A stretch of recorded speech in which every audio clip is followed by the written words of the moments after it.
सतना जिले में हुए 93 लाख रुपए की गेहूं उपार्जन घोटाले में आखिर प्राथमिक तौर पर दोषी पाए गए 6 लोगों के खिलाफ प्रशासन ने प्राथमिकी दर्ज करा दी है।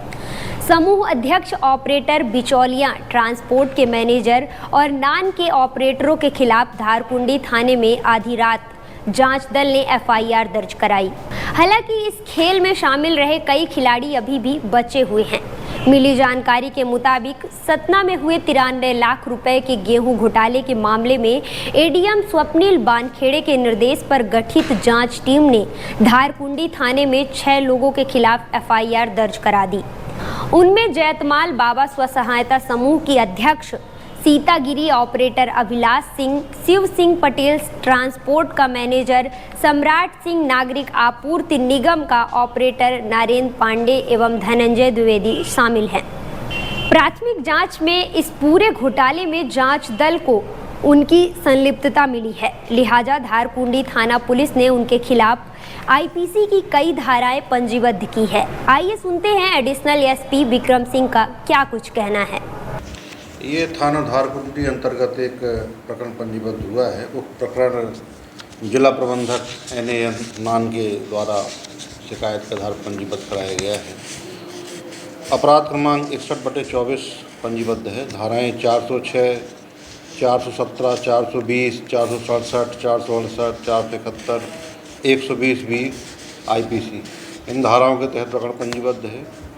और आरोपीगण इसमें हैं, इसमें कुल 8 नामजद आरोपी हैं और अन्य इसमें विवेचनाधीन विषय हैं। उसके आधार पर और लोगों की पहचान होगी। तो 8 नामजद आरोपी इस प्रकार से हैं: सीतागिरी, अभिलाषा सिंह, शिवा सिंह, सम्राट सिंह, राकेश सिंह, सतीश कुमार, नरेंद्र पांडे, धनंजय द्विवेदी, ये सारे इसमें नामजद आरोपी हैं।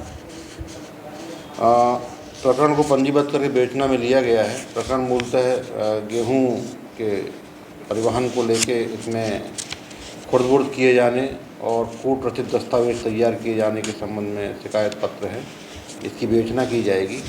विवेचना आधार पर जैसे तथ्य आएंगे वैसी कार्रवाई होगी। गेहूं घोटाले की जांच कर रहे प्रभारी एसडीओपी एवं deputy collector LR Jangde, joint collector Somesh Dwivedi, JSO Bhagwat Dwivedi एवं ब्रजेंद्र पांडे ने धारकुंडी थाना पहुंचकर रविवार और सोमवार की दरमियान रात 2:15 बजे एफआईआर दर्ज कराई। इसके पहले जांच टीम आवेदन और अन्य दस्तावेज लेकर सिटी कोतवाली थाने पहुंची। हालांकि समूह का कार्य क्षेत्र कारीगोही धारकुंडी थाने में होने के कारण उन्हें वहां से जाने की सलाह दी गई थी। धारकुंडी जाने के पहले सीएसपी महेंद्र सिंह ने भी दस्तावेजों का परीक्षण किया था। गौरतलब है कि जैतमाल स्व सहायता समूह ने कारीगोही उपार्जन केंद्र में 3860 क्विंटल गेहूं की फर्जी खरीदी कर पोर्टल में उसकी फीडिंग और फर्जी किसानों के नाम पर असल किसानों की उपज वेयरहाउस में जमा कराकर उसका भुगतान प्राप्त कर लिया। बाद में असली किसानों के नाम दर्ज कर लखनवाह गोदाम के लिए फर्जी टीसी जनरेट कराई गई, जिसे बाद में रेलवे के रैंक पॉइंट के लिए डीएम नान के कार्यालय और उनकी ही आईडी को डाइवर्ट कर दिया गया था।